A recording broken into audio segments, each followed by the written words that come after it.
Hello, this is Mansi from Mansi Makes, and today I'm doing some layered watercoloring. Now, I'll just start at the outset saying that was not my intention to do layered watercoloring. I was actually planning on making some beautiful roses. I had seen this card by Melinda. She'd actually sent me a card that had this beautiful rose and these floral sprigs, and I just loved her style. And I looked at her card and I thought maybe I could make something like that. Of course, that's not my style, so I did what I could do best, and the roses did start looking out really nice. And that's kind of when things started falling apart, because I tried to make a floral arrangement. Not very confident with my floral arrangement style. I'm still kind of learning how to do that, and I always do some negative watercoloring in terms of just making my foreground melt into my background. And when I started doing that with this particular piece of painting, it didn't feel right. It just didn't feel right at all. And I just kept staring at it, and I was like, maybe I'll overlay and do another layer of a darker purple rose to bring out have a focal point, so to speak. That got completely messed up. There was just not the right amount of ratio of water to paint, and I'm using Peerless watercolors, which is a fairly new medium for me. So there was just a lot of anxiety at this point in this painting, where I was just kind of struggling. And then I tried to make some leaves and a stem, and that proportion didn't feel right. Then I figured, what if I make some more roses around it? Maybe that'll help blend things out a bit. It was just that moment where you're like, okay, this page is just completely gone. There's nothing I can do to salvage it.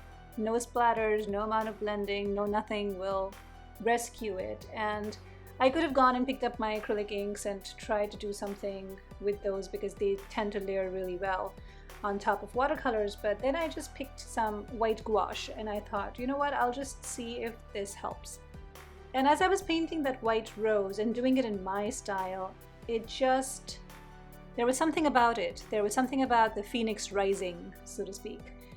It just made sense. It felt right. And I just continued doing that. Just started, blending out the white a bit and giving it more character. I tried not to worry too much about the background, which I knew was messed up. And then I just took my stylus and I started writing about this journey, and about how frustrated I was and how exasperated I was getting, and how whenever I try to copy somebody else's style, because I admire it so much, I always end up feeling like I didn't do a great job, and then I start messing around and everything goes haywire. But then also writing words of encouragement for myself in this journey and telling myself not to give up.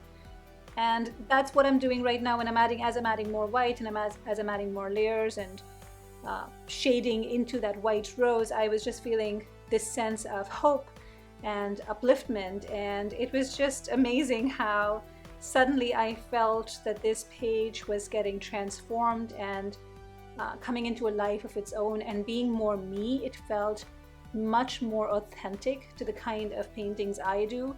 And I think that's kind of what I have to remember to try to stick to. And I'm not saying this as a way of telling you don't copy somebody else's style. Do, if you're inspired by someone, do that. Start from that. That's how you start. You start from somewhere, but then make it your own. And that's essentially what this journey has been teaching me, is that when it doesn't feel true to me, when it feels like I'm copying someone else's work, that's kind of where it starts going downhill for me, and then something else emerges. But this white rose would not have happened had I not embarked on that journey. So that's kind of the takeaway I hope you'll get from this, is that even if you start out with something that is so inspiring and beautiful, you try to make it your own, it doesn't work out, don't give up. You will find a way. If you listen to your heart closely, if you lean into your intuition, you will find a way to make it work such that it will be your own. It will be your voice.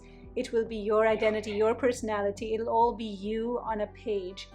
And that's what's going to make you feel at peace. That's what's going to give you joy. And that's what this piece did for me. This is all me. So I hope you enjoyed this video, and I hope you'll be encouraged to keep trying. And I will see you all next time. Thank you so much for watching. I really appreciate all your support.